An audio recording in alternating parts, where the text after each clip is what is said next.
said it was an error.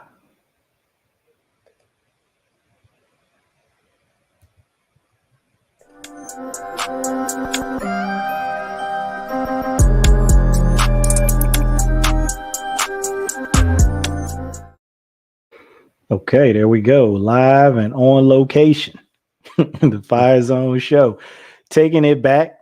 We haven't done one of these film rooms in a while. So we going back to YouTube, going back to the video.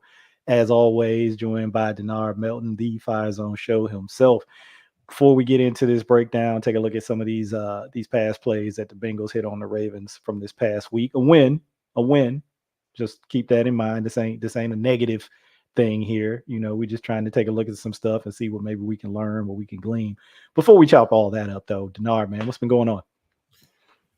Hey, man, living a dream or the dream living me. I'm not really sure, but watching some quality football so far. Overall, I'm with you.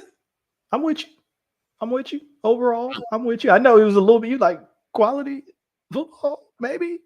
It is. There's a couple quarters here, 3 quarters there. Consistency, right? We talk about that a lot on this.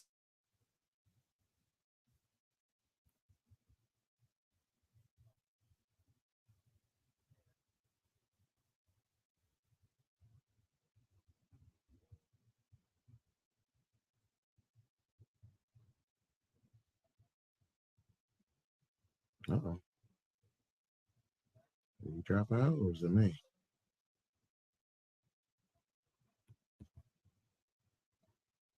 I'm connected. Okay, we back now. we back.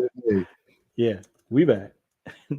Okay. Anyway, like you said, they're chasing that consistency, right? And you've heard Harbaugh talk about it, even when they were in that little 0-2 rut, that they were an inconsistent team during that time. And he's like, when we become a consistent team, we'll be a good team. So consistency has improved, but it's definitely something they're still chasing. And I think we're going to, that's going to show up in some of these plays that we're going to look at, right? Absolutely. All right. Go ahead, man. No, I'm just saying it's just interesting you say that. I'm sure as we get into this, dive into plays here, we'll talk more about this. But as a defensive coordinator in my past, and have played the game defensively, it never shocks me when you're on the end of one of these shootouts where nothing you do works. Like it is not like you could be mad about it because you went out there and you played hard. You did what you were supposed to, but there was a couple mistakes here and there, and typically they only hit you on like 2 of those mistakes out of like 6. Joe Burrow hit you on every mistake that you were making on Sunday. So I'm not mad about the performance. I'm mad about alignment, tackling, and hustle. And then throwing the 4th one with bad play calling in certain situations. So we're going to take a look at all of that. But, to a point that you made in our group chat about Burrow and Higgins and Chase and everything that was going on, you got the Bengals A game on offense. I mean, everything was cooking. Burrow was looking like, he did before the wrist injury. Both receivers are going off. And so, this is like flow state Joe Burrow, those 2 dudes making catches, doing their things. And you get their A game, you play your C/D. Some people who are hard graders might give it an F game on defense. But as a team, you're still able to come out with the win. So it's one of those things where, hey, look, we obviously got some things to work on. It's not where it needs to be, but if we can continue to find a way to win these games as we're getting there, that's not a bad place to be. Like you said, that's a good place to start. Yeah, big time. All right, so let's get this film going. I think I might just get us out of here altogether. Okay, so let me get okay. So this is first play. Let me pause over here real quick just to let folks know. I do not have a coach's clicker here, so you're not gonna see, a bunch of rewinding or fast forwarding or slow motion or anything like that. This is just me and my mouse play and a pause button and scroll a progress bar at the bottom. So Right. we'll be jumping back and forth. Just bear with it on the video. It is what it is for us. We focus on the content, the video, like I was saying, the video production part of it, not my strong suit, but we focus on the content. So just, hang with us on that. I think you're definitely going to get some stuff out of this from listening to Dennard. All right. So this first play, these are in chronological order, right? So this is, and it might've flashed up there real quick. First quarter, 43 seconds left, 2nd and 10 on the Baltimore 44. You can see that. This is that corner route to Gesicki. So he's up here at the top of the screen in the little bunch, little 2-man bunch right up there. I think Higgins is coming across, so they're going to get the trips here. We'll let it play, and then we can go back and forth, and you kind of So the biggest thing when it comes to trips formation, especially against teams that play a lot of zone, is this route right here. Yeah. It's indefensible if you're running this coverage. It's like you're a man coverage, it's done. If you're in zone, you got a shot. But I mean, Eddie Jackson's leverage could have been better, but then he's got to protect his post. Yeah, because you can see where he's at, right? And you can see the other two guys pick up their guys in man, right? Kind of match them. And Jackson, he's 10 yard, he's playing this, from 10 yards off. And like you said, he's already out leveraged outside, right? You can see that right there. So it's going to be tough for him to make a play on that ball if it's thrown accurately. And it was. I mean, it was thrown basically in about the only place that it could be, and he not be able to undercut it, not be able to come over the top and like contest from like jumping over the back, which of course you do that, you bring in the risk of penalty anyway. But the ball is just placed really well. We're gonna see that on a couple of these other throws too. That's why I said Joe Burrow in the flow state. Sometimes it's just nothing you can't do. You can do about that. But like I was telling you, and I think you'll see this theme show up throughout these plays. To me, they kind of fall into two categories, right? First category, I call them just one-on-ones, right? Where it's just your guy versus my guy, and your guy just makes a play. He just makes a better play, right? And that happens because it's the NFL. It's the best of the best. And the other bucket along the lines of what you were talking about was kind of, you could call them coverage bust, coverage mistakes, scheme, calls, technique, right? They all of that kind of rolled into, say coverage / scheme, right? Right. Those are kind of the two big categories for me. The one-on-ones, like I said, sometimes there's not a whole lot that you can do about that, right? And we'll see that on some of these other throws where it's like outside the numbers. It's either Higgins or Chase against one of the Ravens corners, like a back shoulder ball. Hey, you were just better than me on that play. That is what it is. That's not necessarily something that I think you can really beat up anybody too bad about that. But, some of these other things, like you said, well, hey, maybe we could play this a little bit differently, maybe a little bit of a different call. And they're going to get into one of these bunches again. It's going to be a 2-man one that we'll show maybe at the end. Most of these are the plays they allowed. I do have Marlon's interception, and you can see that one. They kind of play that a little bit differently, totally different route. So not apples to apples, but just the communication with the DBs on how they wanted to play it. They completely took away the options on that side of the ball. And there was nowhere, not Martin's interception. I'm sorry. I'm thinking about Matt BK. I'm thinking about that sack on their first drive when they got the ball back after it was tied up. There's nowhere for Burrow to go with the ball. So we, just as a juxtaposition, right, comparison, we'll come back and maybe look at that at the end and say, okay, hey, that one, a little bit better call in that situation. But this one, like you said, not really anything Jackson can do when he's already out leveraging the ball is thrown where it's thrown. It's up high. Yeah. And I also want you to take heed to where he lines up with trips. Yeah. Okay. Yeah. We were just looking at another play before we went live. Yeah. But there, right Take inside the heed hash, or right outside where the he hash. lines up trips. And these trips are even tighter than the trips we're going to see later. Yeah. So, and plus they're playing basically double coverage down here in the bottom of the screen. Yeah. So that's why Jackson can't be overly aggressive with this corner route. It's a great play call. Yeah. So down at the bottom, you can see they basically got Chase bracketed. Yep. Going to take him away and then force you to kind of work the trips, the bunch up top, and just, that route, like you said, that's the one you got trouble, because you look at the other routes that they matched here, right? This little hitch or little short curl. Yep. That's covered. You got inside help on this little end breaker coming in here. This is it. This one up top here. This is that's when you hear like Dan Orlovsky and guys talk about scheme, when an offense is schemed up well, this is what they're talking about. Yeah. They're giving Joe Burrow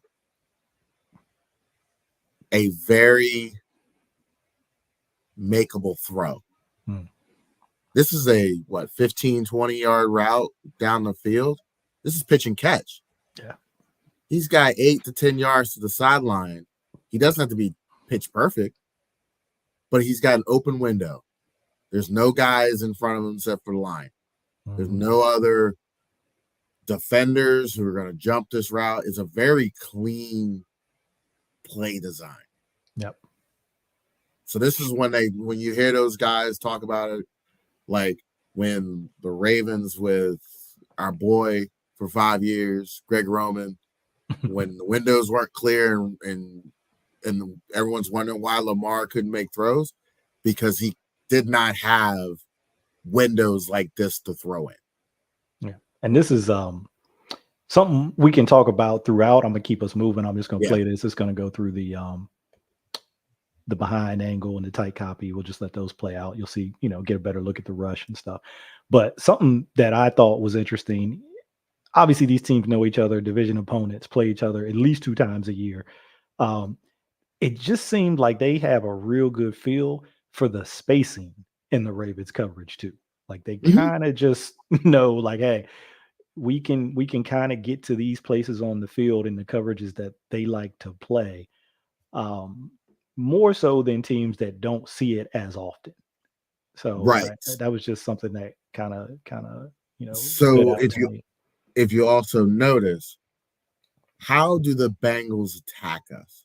They're one of the very few teams besides the Rams that do this. They attack you from inside out. So they're trying to condense you to get outside. Yeah. Create that space out there. Bring it in tight. Space. Bring it in tight formation. Create more space outside. Yeah. Yep. And then when they start to spread it out, what are they trying? Yeah, the other way around. And that's why we're seeing Dean Pease involved now. Yeah. We'll talk. Because if you haven't done play calling, that's where the problems start to happen. Yeah.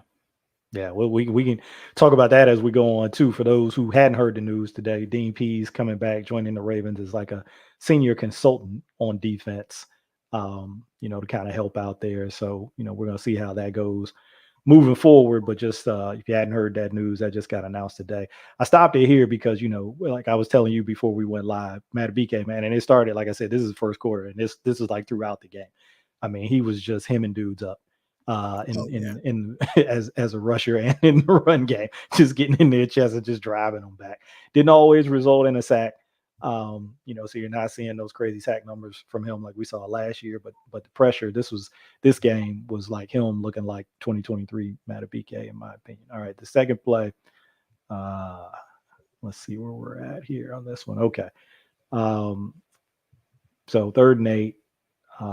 This is the Higgins TD, the first TD, if I'm not mistaken. This one dry. This is the reason. I can't. And I understand the call, but Roquan has to be. This is where the football player, has to kick in. I was going to He ask you knows about where this. he's got to go. Yeah, because he's here. He's over the center essentially. Yeah. And this is a disguise thing, right? Because he's going to drop out and he's going to get out here initially under number 3, this most inside receiver, and then going to try to push out to number 2, which is where Higgins is. But that's a tough thing to do. So two rules as a defense. One, you always run on the football. 2, if your disguise gets you out of place, forget the disguise. Yeah. So he should have just put his little butt right there on the hash on the 5-yard line and played it from there. And not held the disguise. Yeah, you can see right there. He pushes out, right? He's trying to get to the 5, but he's on the hash, right? So he's in good position to take anything away to number 3, the most inside receiver, if anything goes there. But to try to get to this next one, and it's tight. It's not a big window there, but Marlon's got outside leverage, and just kind of getting there and settling up his feet. That's it. That's all it took to fit that ball in. And this is also on Zach Orr not understanding where he is on the field. Because down here inside the 20, everything's bang bang. Yeah. And we can't be holding disguises inside of the 20. Like, this is no. You can't play around like this. Yeah. Now let me ask you while we're looking at this here. So you see backside safety, right? Yeah. If he doesn't get somebody threatening him in here, and I think you even see him kind of point over here towards, trips. He can kind of poach this number 3 route, right? If something comes in, he can. Yeah, that's his dude. Right. That will be his dude if he crosses that midline. Right. And then so, right now you got the front side safety. He's kind of holding it off. But like you said, everything is happening so quickly down in here that Rowe getting from where he was pre-snap to try to get out in this window post-snap, which he gets close to it, but it just happens so fast. And Burrow, again, another good throw. He kind of puts that back hip on, that back hip ball on Higgins, doesn't lead him too much with it into Rowe. Does this play look familiar? Probably should have. I'm gonna say, based on you asking me that, it probably should have. Why? But I don't. It's not coming to my mind right now. Where should I know it from? San Francisco, the one that Hamilton picked. They yeah. Now they watched the film. They didn't throw the first one. Yeah, they threw the second. They threw the second one. Yeah. Which a lot of times, if you've got kind of like that double slant or double short post, it's that second one that opens up a lot of times. Not sure why. That's what Brock Purdy didn't do. Brock Purdy stared down the first one, and that's why Hamilton could pick it off last year. Yeah, but this one, different cat than Joe Burrow, right? A little different dude. He knows where to go with it, puts it right on him. And you notice that Marcus Williams wasn't in the game? Oh, he was. Or was it? Or did they go 3 safeties? You know what? Let's go back to the wide. I think you might be right, because this is our Darius Washington. This is Eddie Jackson. Yeah. Here's Hamilton. This is Stevens. This is Humphrey in the slot. And I think this is Wiggins down at the bottom. So yeah, I think you're right. I don't think he's in there. Well, that could be that's Marcus Williams down at the bottom. Oh, here? That's not Eddie Jackson. I don't think that's Higgins. Yeah, that's Higgins. Hell, this is 2. Yep. This is 2. I might be wrong here. That might be one. Let's look at it from the other. That might be Marcus there and not Eddie Jackson. Let's see. Actually, that looks like a 39 to me, though. Yeah, 39. That's Eddie Jackson. So yeah, he wasn't. See, 29. That's our Darius. So yeah, he wasn't out there for that one. Mm-hmm. I don't know if it was an injury thing, like he just got dinged up or something, or what the deal was. But anyway, we'll let this one roll and we'll get to the third play. I'm just if you're in zone there, why are we bluffing? Told y'all that was gonna happen. Hold with me. Told y'all it's that scroll bar, baby. All right, here we go. Here we go. We get it. We get it. Just drives me insane. Like, why are you bluffing? Yeah, we're at that point on the field. What we're doing. Yeah. I mean, I know it's third down. I get it, but remember how I always say, when the offense is simple, yeah, you can be complicated. Yeah, and the vice and the the vice reverse versa. too. Yeah. This ain't the time. Yeah, to be complicated. Yeah, and I get it. I guess you're setting up the little game inside, right, with the tackles, the defensive tackles, right. Rose up there. Maybe he holds the center's eyes for a beat, and then let's these. Oh shit, sorry. And lets these guys maybe set that up a little bit. I mean I can see the thinking, but like you said, it's just maybe this is not the best place. No. Okay. Not anyway. All right, let's get to the next one. Okay. Number three. Okay, this is the deep end to Chase. I think he's going to be down at the bottom of the screen. Yeah, he's going to be down here against Humphrey at the bottom of the screen. This one I think is going to be pretty easy for folks to see. Yeah, this is just one-on-one, just deep end routes against man and man coverage, or even bail zone is hard. But this is where you hit this defense. Yeah, and you can see initially this is Ardarius again inside. He's pushing with this vertical from number 2. And it looks like, hey, if anything, and he's got, post safety. So if he needs to pass it off, he can pass it off. And it looks like, okay, if we get anything in here, breaking in here, in between the numbers and the hash, Ardarius is in a good spot, right? Where you're going to see this tight end who was chip releasing come out late to the flat. That pulls Ardarius, and that opens that window right up. So it's this beautiful offense. Yeah. Yeah, he's reacting to the flat. And, Rose in the middle. But again, there's that space thing that I was talking about. So much good spacing. Yeah. After Ardarius, drives on that flat, you can see Rowe in between the hashes. But again, that's a decent amount of space for a linebacker to have to cover in coverage, 10, 15 yards down the field. So that's why they tell the receivers, you better stick to the numbers. The linebacker is going to be on the hash. Yep. Any closer you come to the hash, you're in trouble. Yep. They're going to be on them tracks, and them train tracks. That train is coming. You better get off them tracks. Stay on your numbers. You better get off them tracks, and you can see it. He's and then boom, it's just right in there. So that's why I said that one to me. Hey, look. I mean, he's off balance, throwing it like a hip charge. Yeah. Yeah. Now I've heard some people, I'll just ask you about this. I've heard some people say, look, if you're in this situation that Ardarius is in and you see that flat come late, they'll say, if you got a vertical or if you got two verticals kind of threatening you, hold off and make them pull you out of the flat, make him throw that ball to the flat. And then it's just it's a catch and tackle situation. You're not going to break that ball up coming from where you are, but hold back here with the verticals, make him throw the flat, and then drive and tackle. So, I don't know if that's something that is something they talk about. Yeah. He's driving on it early, right? He sees it and he's driving on it. I mean, he's not terribly early because Burrow he holds it all for a while. Yeah, Burrow breaks the pocket. Yeah.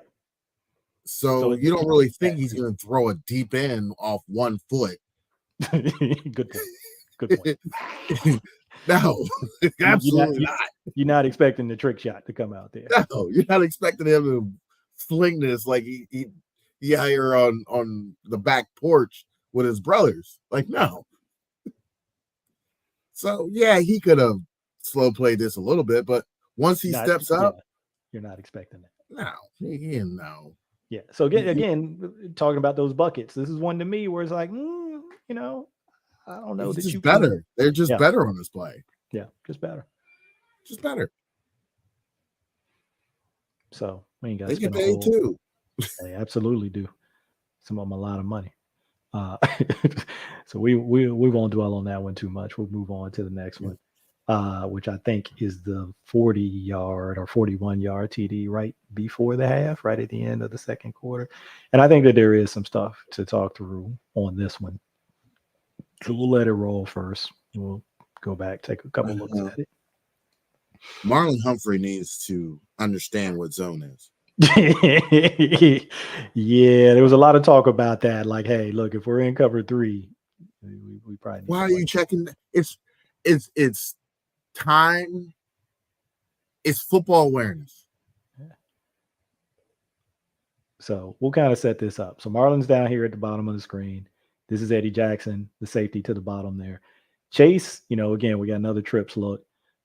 Chase is number 2, right? He's not this most inside guy. I think that's Wk5. Chase is sort of right in here. And he is going to run a nasty corner post. We'll see that from one of the other angles. You can see the crossover he hits Marcus Williams with is pretty nasty. But to your point, if this is cover 3, which is what I thought it was, and I'll stop it kind of here and kind of show people why I thought it was that. All right, so pushing out, right? Yeah. Got a third, allegedly a third down here at the bottom. You got a flat defender here, a flat defender Eddie here, Jackson is 2 hooks. slow playing the flat because there's 15 seconds left. Yeah. So he's, which is smart because, you're guarding against the big play. Hypothetically, which he is in terms of his responsibility. Now, what Marlon is doing, again, I think both guys are kind of anticipating, hey, one of these routes from the other side is going to come across to us. And they're right. It does, right? There's a shallower one and there's a deeper one coming in behind it. They both take the shallower one, and then that creates space again. But why are you trying to play hero ball? Yeah. That's what Marlon Humphrey was trying to do right there. Yeah. Right. You see that other cross, that shallower one coming in. Hey, I'm gonna get this, and it's fool's gold. It's time. It's understanding self-awareness of what's going on the field. You got 15 seconds left. They're going to get a field goal. Right. Okay. Now this is the one where you can kind of, I think this angle, because it's going to be up here, sort of top left of the screen. He's not in the screen right now. You can see a little bit of Wk5. You're going to see Chase come in late, but you're going to see him hit them rocker steps right in, pop, pop, right there. And it was like that. That's it. Yeah. Watch it. Top screen, pop, pop, and he's gone. Right. Because you can see, because people are like, well, it looks bad, right? Because Marcus is opening up, right? You can see him opening up outside because of that step. He sees that rocker step. He's thinking, oh, this could be going to the corner. So he opens up that way, realizes that's not what it is. So he has the baseball turn at that point. That's the only way you're going to even have a chance to get back on this. Of course, he didn't, but that was just nasty. I mean, that in addition to what was going on at the bottom with Marlon, that route was nasty. Yeah. So that's that one I put in the coverage mistake bucket. That's the coverage mistake bucket for me. But once again, they're taking advantage of Marlon Humphrey and zone coverage. Yep. And you can see him at the end. You'll see him look back at Eddie Jackson, and well, they cut it off. But one of the other angles, you could kind of see that it was almost like, hey, my bad. All right. Fifth one.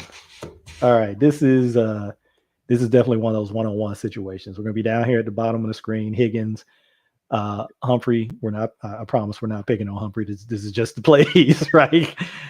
This is that deep outs, 3rd and 14. He gets the defensive holding call. Higgins still catches the ball. He head taps him, catches the ball, and they actually end up declining the penalty because even though the ball came out late, they called it a catch.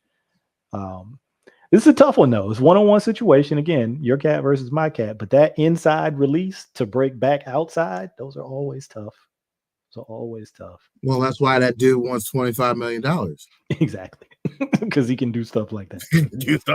He could be a number one. Yeah, he can do stuff like this. When your squad has 2 number ones, you better be scoring 38 points a game. Yeah, and you can see, initially, Marley being physical with him, right? That's his calling card. Yep. And crosses his face back outside and, snatches it off the rim. That's not getting called in the playoffs. Yeah, that's true. That's true. That's not getting called in the playoffs. Might be a little ticky tack right there. Yeah, the people will be angry if that was called in the playoffs. Yeah, but again, not one that I'll spend a lot of time on because I'm just like, look, what are you Ooh, gonna they do? gave him the catch on that? Yeah. Even though it came out late, they did give him the catch. I guess they said Mm-hmm. he was down when the ball came out. No, he never had control. Yeah, I don't think so either. But they did give it to him. Ew. And they ended up declining the penalty because they gave him the catch. But this Wait, angle, you can kind of see analysis? it too when he comes inside. You'll see it there, top of the screen, right there. He's getting ready to hit Marlon with the throw by, right? Got that arm, his arm up under Yep. Marlon's armpit. Whop, there you go. You know what I'm saying? So, like you said, that's probably not getting called in the playoffs. No. Because they're going to let those guys play and just be physical there. And then right off the top of your head to the ground. And they ball bailed comes out Joe. They bailed him out too because it was a poor throw. Yeah. Well, when you got a 6'5" dude who can jump. I don't believe that's a catch. If that's a catch, then Calvin Johnson has another touchdown. So another one of those one-on-ones, another one of those one-on-one plays, whether catch or not, they rule it catch, whether we say it is or it isn't. One of those one-on-one plays. Okay, this one, let's see. This is the Wk5, the 39-yard one. Some people had questioned whether this was a catch. They were saying he didn't have control before he went out of bounds. I don't know. They ruled this one a catch. That part I never really questioned, but you're going to see him down at the bottom screen against Wiggins. Right there, you can see Wiggins. Yeah, Wiggins squatting on something. Yeah, Wiggins was squatting on a different route. And what are you squatting on, bro? He didn't get it. And what are you? At no point of his takeoff did he think about doing a post corner or nothing. Yeah, he was literally just trying to get on top of you. That's all he was trying to do. Yeah. And Joe Burrow looked over here and said, "This dude's squatting." Yeah, gives him a little bit of that inside stem, and basically takes it to the corner. This can't happen when you're 10 yards off. Yeah, and your safety there, he's looking inside because he's thinking, okay, you got this. You got outside leverage on this guy. You got him vertical. You're not supposed to do that. And then he's like, oh, I got to get on my horse and get over there, which, credit to Marcus, he's on the hash and he's got to get to the sideline. But so why is Marcus this wide? Inside? Yeah. No, why is he lined up outside the hash? Let's go back. In a 2x2. Yeah, so like you mentioned that before, you'd like to see him maybe just push over a little bit more width with his alignment, I think is what you mentioned earlier. Well, he's fine here because it's 2x2. Like, he's in good alignment, but we'll see on. And the 3x, that was the one. Yeah. So he's got to flip, get on his horse, try to get to the sideline, and does a pretty decent job. If that ball's thrown inside, it's going to be a contested situation. He's at least going to have a chance to make a play on that ball. We'll see it better from this angle. This is when they talk about dropping it in a bucket. This is a classic example. This is a textbook example. Ball goes off the screen. That's how you always know. When you look at it from the tight copy, the ball goes off the screen. You know it's coming into the bucket, and you'll see it right now. Wk5 is looking inside, right? He's looking over his shoulder inside. He's got to flip like all the way around to track this thing, and then it is right over his outside shoulder on the sideline. So that's a, what are you going to do about that ball placement? Now going back, you're not expecting your corner to get done like that if you're the safety. But, had a decent game, but he did get done like that. Yeah, had a decent game. Nice spin though. Yeah, his engine was revving a little bit. Yeah, we talking about Yannick 91 up there going the right tackle. Now I know that's their backup right tackle. Cody Ford is in there because Mims got hurt. I don't care. Still, nice spin. But here's the difference, and people I'm sure have said this like about him before, like he didn't fit before. Yeah. Well, we were in a completely different defense where we required our 3-4 ends, outside linebackers to cover, and that's not what he does. No. He's a rusher. Now you got a whole bunch of Van Noys to line them up and go. Yeah, Yannick's a rusher. That's what he does best. Yeah, just let him go. Just that's what they brought him in for. Give you about 20, 25 pass rush snaps. I mean, I was just looking at the numbers against the Ravens defense. They're 26. I understand they're 26 in passing. Do you realize that they've only given up 300 yards rushing? Yeah, this is for those of y'all who do fantasy football. This is what they call a pass funnel, right? Because there's no rushing yards being allowed against this team. So teams have literally gone in the game and said we're going to have to throw. So for them to move the football, yeah, they're going to throw it 40 times, and they're going to get 300 yards. Yeah, because they're not doing anything else. No, can't run the ball. And if you and to your point about this specific game, when you're talking about Burrow, when you're talking about Higgins, when you're talking about Chase, even if you go back, I mean, to Dallas game, right? Dak and CD. I mean, you got some dudes, you got some quarterbacks, and you got some dudes out there, a pass catcher. And this is what you see every week in the NFL, right? This is not college where you're going to get a D2 school coming in and you get a week off. That don't happen here. You're always going pass rush snaps in a quarter. Not only hurts your pass rush, but the dudes in the back end are just winded. Yeah. They're out there doing cardio, man. Yeah, you just run up and down the field. All right, this is tackling in space is probably one of the most tiring things ever. Don't worry, we getting ready to see a classic example of that in a couple plays here. Okay, back shoulder ball. This is back shoulder against Stevens. Chase at the top. Chase starts down at the bottom. Let me go back a little bit further. And then, they're in the bunch down here. He's going to motion up. Now they're 2-by-2. Stevens is going to take him. And again, this is the 1v1. This is the one-on-one bucket because this is just back shoulder ball. You're going to do it's one thing that he has to work on. That's basically what Devontae Adams did in his second half audition to the Ravens. Yeah. Basically said, hey, listen, just throw it over here, back shoulder. Yeah. I'm going to catch like 4 of them. We're going to go home. Yeah. Because you can't really see it super cleanly from here. But, if you're watching this at home, if you go back and look at this film. Yeah, he did get pushed. You can look at it a little more closely, and you'll see when Chase looks back, Stevens is a little bit late to look back and recognize it. And then you can see when he slips down there trying to get out of that thing. And it's just kind of lost his footing a little bit. But yeah, the push off, you can see the Ravens linebacker coach. That's who that was up on the side on the sideline there, like going crazy, like, hey, can I get a push off, please? Yeah. He's gonna be right up here on the sideline. Watch, here he comes. Look at that. Please. Begging for it. Yeah, please. These dudes are pushing off all game. Come on. So this one we ain't got to spend a lot of time on. That is what it is. This D line, by the way, look at them getting a problem. Yeah. Yeah, I mean, they all arrive with bad intentions. Yeah, this is a jailbreak. Something was weird about that snap too. I think Rowe kind of showing and stopping at the last minute because you'll see like the center snap and nobody else moves for like a second, and then it's like jailbreak back there. But Joe gets that thing out of there. They get another completion. Let's see this next one. Okay, yeah, this is.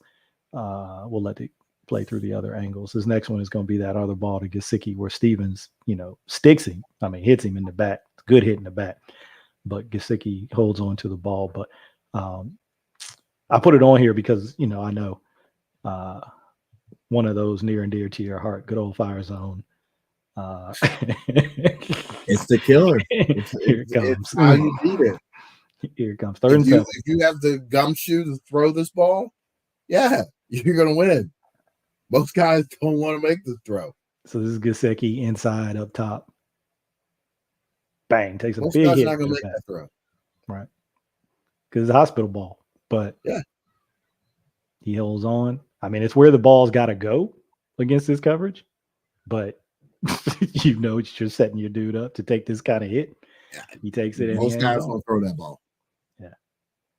But yeah, you can see them showing everybody up front. They drop out. I think it's basically like a 4 under 2 deep type fire zone situation, maybe 5 under 2 deep. Hamilton's playing the deep. He's coming out late. He's playing like almost like the low hole. Yeah. Yeah. And then, you got Stevens up here almost like a deep half safety. Like yeah, it's 4 under 3 deep. Yeah, but man, he puts a lick on that dude. Yeah. But again, ran 4 verticals. Yeah, but again, tip your cap. Great play call. He hung on to that thing, They teach you separate the man from the ball. He hit him hard enough to do that, but I think he hung on to it. So yeah, we're gonna back out. Gonna get a free runner off the edge, but ball's out. Man takes a hit, holds on, is what it is.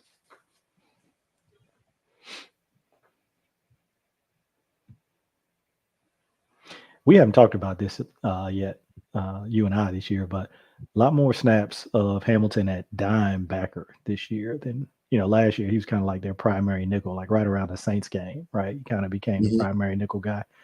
Now I know some of that is Humphrey injury, and Humphrey's back this year, so now he's playing some more nickel. But we're still seeing a lot more of, in these obvious passing situations, Trenton Simpson coming off the field, and Hamilton at dime backer this year, inside next to Rowe. Yeah, and I think that's going to be going forward until someone starts to try to run the football. Yeah, it starts getting colder, and you'll see more Trenton Simpson. Yeah, probably in November.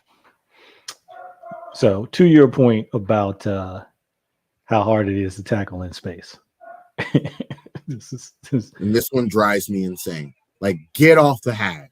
All right, so here's the one. We can stop it right here because this is going to be the Chase 70-yard touchdown off the little quick screen up top. So here's Marcus Williams. To your point, we're in trips this time. This is not 2x2. This is empty basically, but we got 3 to this side. And he's on the hash. And you're saying versus this look out here, this alignment with the wide receivers, you'd like to see him a little bit more out towards the numbers. That's where your threat is. Kind of like midpointed, maybe a little bit. And you got to see who's in the trips. Yeah. Like you got a fullback. 3. That's what I'm saying. You got a fullback up top. You got a tight end, I think, in yeah, this is tight end. This is all 83 on the line. Like your alarm bells should be going off. Yeah, it's funny you say that because I was listening to this show that Belichick was on, and he was this totally different situation, but just that point about, hey, open your eyes, right? That's what he said, open your eyes, because he was talking about the Seattle game, right? Giants, where the guy jumps over and blocks the kick, right? Yeah. At the end to win the game. And it was a DB, right? So you're on field goal block, and they're like, you see a DB line up in the A gap. You think he's about to power rush? They're like, no, open your eyes and know that guy is not normally where he would be. So something funky is about to go on. Right. And you got it right here. You got the running back down here at the bottom, and your 2 best receivers are inside slots. Like, if your alarm bells ain't going off, he probably has a 2-way go on this. If Hamilton's more inside, he's throwing the screen down here at the bottom of the screen. But he already sees that the Ravens are already out leveraged on the outside. Yeah. So we'll let it run. Let Jamar run. Basically. I couldn't. The angles are bad. I'm not sure why Williams is skate and then coming forward. Yeah, I see what you're saying. Screws up his angle. He should be at least one more. He should be on the 2 more feet inside on his alignment.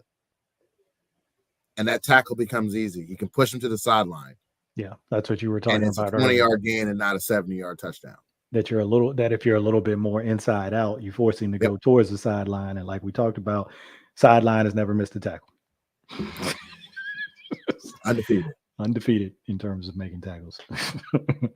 Unless the ref doesn't see it and you step out. Yeah. There is that. That only happens in high school now. But we've seen this from Chase before. Unfortunately. Yeah. Bengals had a really good plan. I think I muted myself. All right, hold on. That angle, you can see him just right in between his blockers, 2 tight ends out there. Whoop, right in there. It's also Harrison out there. It's it's Malik as the other guy out there walked out in space, and we know Malik, being in space, not his strong suit. He's in the box thumper. So again, another good scheme by the Bengals to get him out there in that much space. But you just got to be aware of what the personnel is out there. Like they're not out there just to run routes. No, you don't put both tight ends to that side for no reason. There's something going on. Like Ray Lewis, I was watching a video of him and Roquan talking before the season. Like not one guy on the team, I feel like, communicated. Mm-mm. Like, hey, there's 2 tight ends over there, and Jamar Chase just motioned. Like, hands should have been waving. Like, hey, yeah. There was none of that. Guys, yeah, everybody just moved, set up. No one's really like talking about it. We're just playing. Yeah, he goes underneath. Jamar squirts through. You already talked about Williams. You see the tight end. He got his hands up in the air already. Who's that? Like right about. Oh, wait a minute. Right there. This dude's like, yeah, it's to the house already. He's got 50 more yards to go, but that's to the house. And he wasn't wrong. No. He wasn't wrong. Actually, I think we got one more of the not so good, and then, like I said, maybe we'll take a look at 1 or 2 of the good ones. We only got 2 of the good ones, so that'll go quick. Okay, I just threw this one on here because this one was just it was in the yardage range for me, so that's why I got thrown on. But this is just going to be one of those kind of extended play, scramble drill type things. This is where you tend to see a lot of long yardage plays, right? He gets out. Finds Chase on the move. I mean, that's just nothing going on there. Yeah, that's just one of those plays. Because initially, okay, you get crossed up on the slant here, so slant's probably they're playing a lot of cover 3 lately. Yeah, they have been. But you got inside help in here anyway if he were going to throw that slant on time, so you're probably good there. But because he's able to get out, extend by a little time, Chase breaks it back out. And there you go. Pick up another 19 yards. Pretty easy. All right. So not a whole lot on that one. But you know me. I tend to be positive, right? I don't like to harp 100% on the negatives. We talked about these plays and talked through some of the things that we saw and we think. But, look, when they needed to make a stop most, what did they do? Right? We know. We saw it, right? It started with the Humphrey interception. And then that play that I talked about earlier with Matabike getting that sack on the Bengals' last possession at the end of regulation when, they had all 3 timeouts. It was about 1:30 left. Maybe they had an opportunity to maybe go down and get points and win that game, but you lose 7 yards on first down and it kind of changes your approach. So great players make great plays when necessary. Yeah, let's look but when given the opportunity to make great plays. Let's see. We're going to go to Marlins, I think, if we can. Yeah, let's do that. Okay. So, yeah, this is going to be Humphrey up top on Chase. Granted, they've been running slants throughout the day. There. Oh, hold on. I see. I wasn't ready for you to say that. All right, hold on. Let me go back. Dang, I'm not going back far enough. All right, right here. Check. You can see that Marlowe is clued in already. Why? Yeah, not today. Because he moved inside. Yeah, not today. He's like, not this time. Not this time. He's like, you're gonna beat me. You're gonna beat me on a fade route. Yeah. And at this point of the game, I'm okay with it. Yeah, you're not throwing that slant in here, and you can see it, like you said, by his alignment pre-snap, and then you'll continue to see it throughout. He's just like, look, nah. He's like right there, turned inside, literally turned. Like, no, you're not throwing that in here. And then he just stays on him, and Burrow does throw it, but Marlon is in position to, at worst, he's going to get a PPU, but he actually gets the pick. So, but yeah, that all starts. He had T. Higgins. He had the better throw is T. Higgins. Yeah. Just from the way the Ravens are aligned. Yeah. The better throw is down here at the bottom of the screen. Yeah. But I think, it was one of those things where, hey, my guy's been winning on these slants all game. Yep. But this just minor little, detail. Like, hey, yeah, just I'm gonna align pre-snap to take this thing away. I'm gonna keep my leverage post-snap. Literally gonna turn my body like, nah.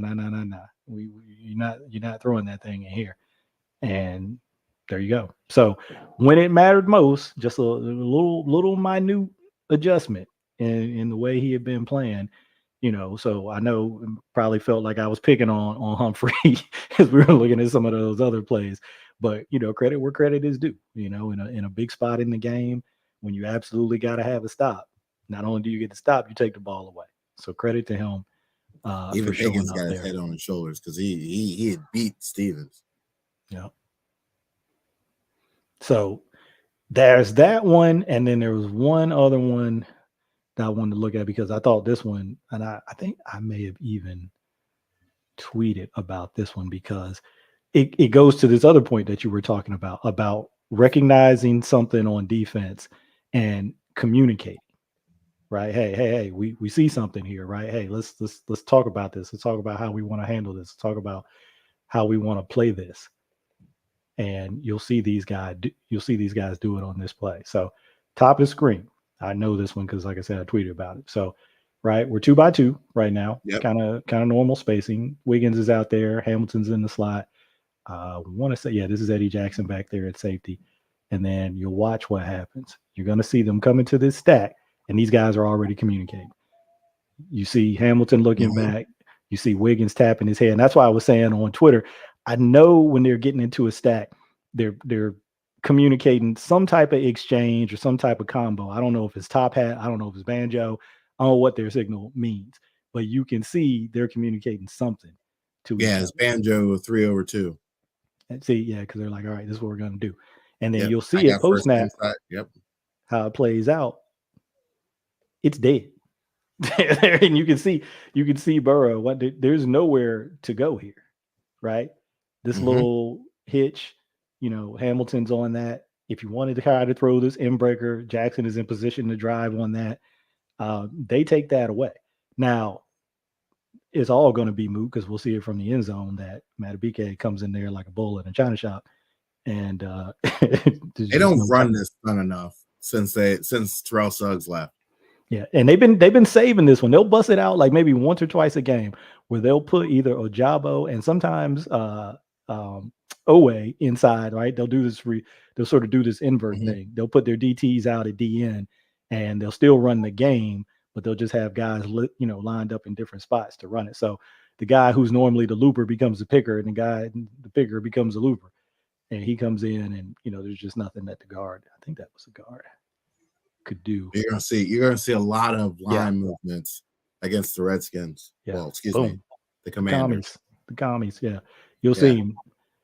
65 actually sees it, but he ain't stopping it though. There ain't nothing he can do about it. He ain't stopping that. No, ain't nothing he can do about it.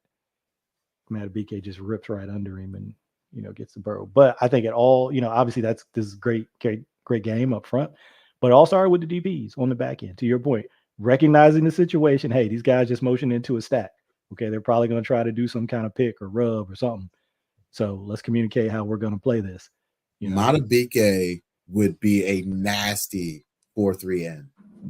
Yeah, we talked about that. We talked about that from the very beginning. The very first time we saw him line up at end, we were like, yeah. If you want to be a traditional, like old school New York Giants, and just have some just road runner ends, like straight hand, like he's in that mode when he's out there. He is. If he played back in the 90s, he'd be an end. That's probably what he'd be. He'd be a base end in a 4-3 if he played back in the 90s. But where the game is now, you can line up, be a little bit lighter, still have all your quickness and explosion and play inside. So, but he's done more of that. I don't remember them doing it a ton in McDonald's first year. Did it some, picked up more the second year, and then it's kind of continued throughout where he's done it pretty much in every game this year. They've used that front pretty much in every game. So we went through everything. Like you always tell me, when you're watching live, it's one thing. When you go back and watch the films, never as bad as you think. It's never as good as you think. It's hard to come away from some of that stuff saying, "Oh, I'm not worried." I'm not worried, but I was just like, you know what? I don't feel as bad about it watching it after the fact as I did watching it live, because I think it's stuff that they can fix. The stuff that's fixable. The one-on-one plays, like you said, that's just gonna happen. Yeah. You know what I mean? That's gonna happen. But some of the coverage stuff that we looked at, the angles on some things, that'll come with reps. Yeah. The angles and that stuff, yeah. You got to fix the mental mistakes. Yeah, you can work on that stuff and get better at that stuff, you know. Well, the penalties went away. Yeah, that's something that had been a huge issue, and something they're talking about and putting an emphasis on every week. Like, look, we got to cut out on these penalties. We got to cut them out. So I got better at that. You've cut out the penalties. You got to cut out the mistakes, and you got to start forcing more turnovers. Yeah. Like, those are the three things as we shift into November, the end of October, going into November, is we got to start causing more turnovers. And we've got to start tackling better at the point of attack. Yeah. And cut out the stupid mistakes. Like, there are going to be mistakes that the offense are going to force you into by alignment, by movement, by motion, by the design of a play, just because they get paid on that side too. What you can't have is 15 seconds left in the half and some dude getting over the top. No. And something you've talked about on here for years, people who listen and watch know, situational awareness. Okay. Know the situation. Understand, what your responsibility is, what your assignment is, and play your assignment. Don't get nosy. Don't be greedy. Don't be a hero. Yep. Don't need to. Man, how many times have we had that conversation, like in Queen's first or second year? Like, you just didn't need to try to be the hero on every play. It's 10 other dudes out there with you. You don't have to feel like you got to make every single play. And as time went on, and he got more experience, and the game started to slow down, and he started to trust the defense, he started to accept that hey, if I just do my 1/11th, the plays are going to come. I'm going to make tons of plays because that's how this defense is set up for me to make plays. I just got to do my job. So the complete opposite is what's going on in Pittsburgh with him. Yeah, I don't think people understand what is actually transpiring in Pittsburgh defensively. Pittsburgh has played the exact same way defensively since 2004, since 1990. However long Kevin Green and that bunch, they've all played defense the same way. Their middle linebackers have to be thumpers because they're more times or not going to get help from the outside linebackers to help with run. And what you're seeing with Queen, he's not Lawrence Timmons. He's not 250. He doesn't use his hands. So now you've got a 220-pound linebacker, and your other linebacker ain't no bigger than 240 on a good day. And you're asking them to take 360-pound guards into the backfield.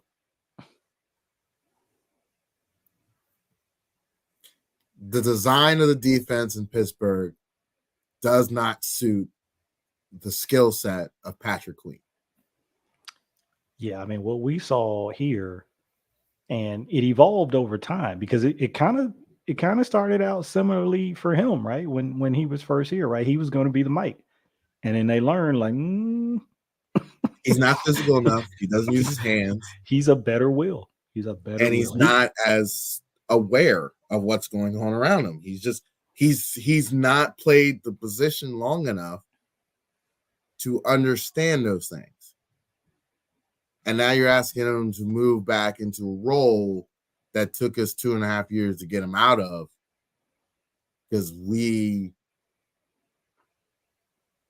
thought for some reason that a linebacker that had less than 10 games of experience would be a quality Mike. Okay. Yeah, I mean, it's a good study in, you can look at somebody that's young, right? So they got the age ceiling factor working for them, right? They're young, there's room to grow, athletic as hell, but it's got to be more to it than just that, Yeah. right? There's certain guys that are just wired to play certain positions. If we saw it, I mean, we're not trying to go back and do like a history lesson, but since we're talking about it, we saw it when they brought Bynes in, right? To play alongside of you. And you know, if they ever lined up in a foot race, it ain't never going to be close, right? In a foot race, but you'd see Bynes on the football field get to plays faster than PQ because he is a processor.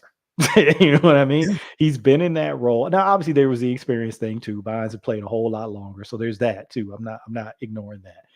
But you could just see the difference when they were side by side, and a guy with that experience who understood what to look at and what not to look at, most importantly.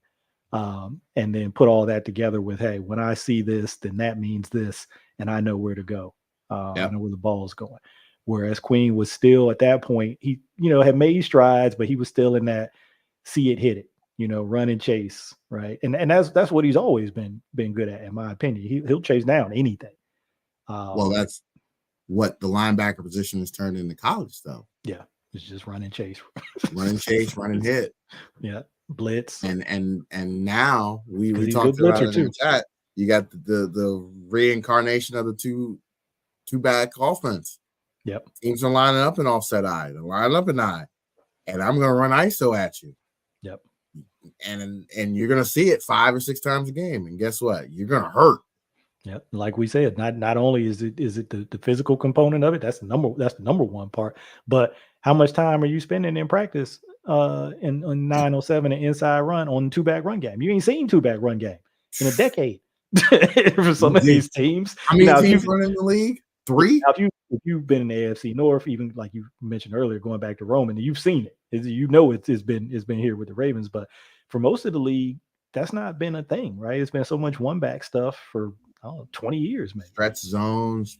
And the reason why stretch zone became so prevalent because teams switched to the 3-4. Yeah. And that was back during a time where you had those stumpers, where you had a 270-pound LeVon Kirkland in there. Coming straight downhill to eat your soul. Yeah, so they could take on guards, right? And that kind of take on fullbacks. And so gap scheme kind of got phased out. And now you want to make those guys run. You want to make a move laterally, create seams. Back finds a crease and hits it. He's out the gate. But now that so defense adjusted, right? We got lighter, we got faster, right? To counteract the stretch. So everything is a cycle. So what do we do now? Hey, like Bill Parcells, big people beat up little people. So and now we going back to that. And now even more, and I think Belichick said this on Inside the NFL. He's like, when you look at the Ravens now offensively, you used to be able to in 2017, 18, and even 19, you could be small. You can go small. You can be in nickel. You can be in dime because they were a perimeter-oriented team. They had Lamar. That was it. That was the speed.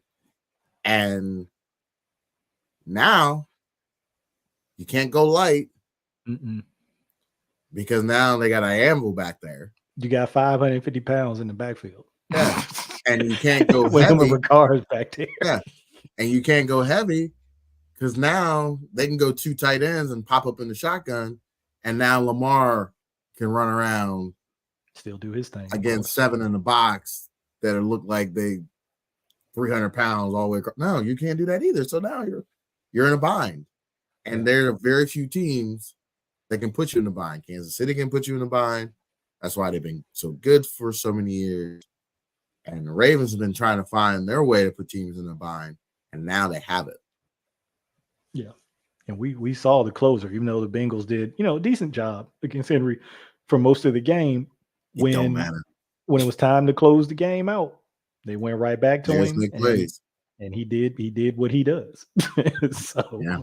I love it, man. It's been cool watching their run game with him because we've seen all these different iterations of their run game, like you said, in the pre-Lamar era. We've seen it kind of change during the Lamar era with the different guys they've had, whether it was Ingrams, Gus, J.K., all these different guys. Even last year a little bit with damn, why am I blanking on his name? My man who's on IR right now, the speedster. Oh yeah, yeah. I'm totally blanking on his name. That's brain fart on my part. But anyway, Mitchell. Mitchell, exactly. Boom, thank you. He'll hopefully be back later this year. Justice Hill, has stepped in and has given them some important stuff this year. But Henry, man, that's a whole different cat. When he's back there, that's a whole different deal. Because we talked about this in our chat. People don't want to tackle him, man. People do not want to tackle him. I'm not saying everybody on the field don't want to tackle him because I'm not saying that. Come November 1, nobody's gonna want to tackle him. It's some dudes that don't want to tackle him. That's when the big business decisions start happening, is when you start getting cold. Yeah. And now you it's all fun and games now in October, September, October. It's still warm. Feels good to get hit. That first 40-degree weather game, and someone wants to try to pound you into the ground, it's not a good feeling. Nope. And there's always the risk, especially if you're a DB, that he's going to dribble your head off the turf. And then you're in concussion protocol, and then you're done. It's wrapped. Yeah. I mean, it was with, I think, his knee or his thigh for the Bills safety wrap, but he collided with him, man, and knocked him out the game. I mean, it's like old school Tecmo Bowl. People just bouncing off him. when they run into him, they flying off the field and they don't come back. So yeah, it's been fun watching him, man. So another good matchup coming up this week with the Commanders because their offense is rolling right now. So I'm looking forward to that one. Obviously, Jaden Daniels, doing his thing, another young, exciting quarterback in the league. Kami's defense, sort of like we were saying with the Bengals defense coming in this one, not great on that side of the ball. So Ravens, should be able to get some things done against that defense. But it's going to be interesting to see what their defense does against this Commanders offense that has been rolling. It kind of reminded me of the setup going into the Bills game. Bills had scored like over 30 points, like 3 games in a row, kind of like the Commanders. I think Commanders has been at least 2 games. Last 3 games, they've been over 30. Yeah. So you come in with a hot offense. Your defense, been a little bit up and down, and then against the Bills, they just rose up, right? Just rose up and just shut that thing down. And as good as Jaden has been, he's still a rookie, and there are a lot of things he hasn't seen yet. So it's going to be interesting. Ravens defense, good track record against rookie QBs. This is going to be by far the best defensive line he's faced. Not even close. Yeah. You can talk about Cleveland. Cleveland's defense has fell off. The pass rush is predicated on gimmicky blitzes that Jim Schwartz does. And I think the Ravens have exposed that enough that people kind of just – and you saw what happens when an offense is super basic against a very complicated defense. Mm-hmm. It's just picking – it's easy. Yeah. Especially against a zone fire team like Cleveland. All he's got to do is all the offensive coordinator's got to say is that's your first read. It's zone fire. I don't care. He's going to be your first read because that's the guy. Yeah, he had this quote before that game when they were talking to him and they were asking him about Cleveland's defense. And like, they love to play, Jim Schwartz loved to play a ton of man coverage. And he was like, when I see man, that's where the fun begins. So he's a guy who's confident. He seems to understand, what he struggled with zone in college against zone. Throws the deep ball really accurately. I've been really impressed with that. A lot of accuracy on the deep ball. Likes to throw outside the numbers. Those are, just by their nature, like degree of difficulty are lower percentage throws, but he throws them with a lot of accuracy. So It's gonna be a good matchup, man. It's gonna be a good matchup for sure. Anything else we want to touch on before we get out of here? We just a little bit over an hour, which I thought was good. I mean, to get through all those clips and keep this thing right near an hour, that's good for us. Absolutely. Yeah, I just think that the D line has to be special this week. They have a distinct advantage over this Washington O-line, and they need to take advantage of it. Yeah, because they've been running the ball a little bit too, Commanders. So we just talked about how well the Ravens defense have played against the run. So they're gonna test it. Yeah, they're gonna test it as they should. Yep. As they should. It might be interesting. Don't be surprised if Washington busts a couple runs. I could see it. Don't be surprised. But then again, like you said, Jaden Daniels is a rookie. Yeah. Yeah, he's still on that first read rule. Like if first read's not there, I'm tucking it and I'm getting out of Dodge. Yep. And that's the thing. Yeah. And trying not to let him get out. Very good job of taking away that first read. Yeah, trying not to let him get out. Because that's true across the league. That's where a lot of big plays are made once the quarterback gets out and can extend. But particularly when you got guys as athletic as him, we see it every week with Lamar. You let him get out and extend plays, then it's pick your poison. He can beat you with his legs. He can make throws down the field. Same thing, that Daniels is doing right now. But to your point about, maybe seeing a run, hit here or there when you've got that threat, right? When you got to guard all 11 in the run game, it ain't just 10 that you got to worry about. It's all 11 in the run game. When you got a guy who's athletic like him, sometimes that opens up some of those creases, and you'll see them pop a run here or there. Like I said, Lord knows we've seen it here in Baltimore, the effect that Lamar has on the run game. So wouldn't be surprised if that happens. But to the Ravens' credit, it's something they've seen every day since 2019. Yeah, in a full-time role, they've seen that every day. All right, last thing before we punch out of here. I know seasons run together, but didn't we have a joint practice with the Redskins? Was it this year or last year? Oh, that's a good question. They did have. It was last year, right? You're gonna remember better than me. They did have one. I can't remember when it was. I think it was last year, and if I recall, Mark Andrews got hurt in that practice, and they haven't seen each other since.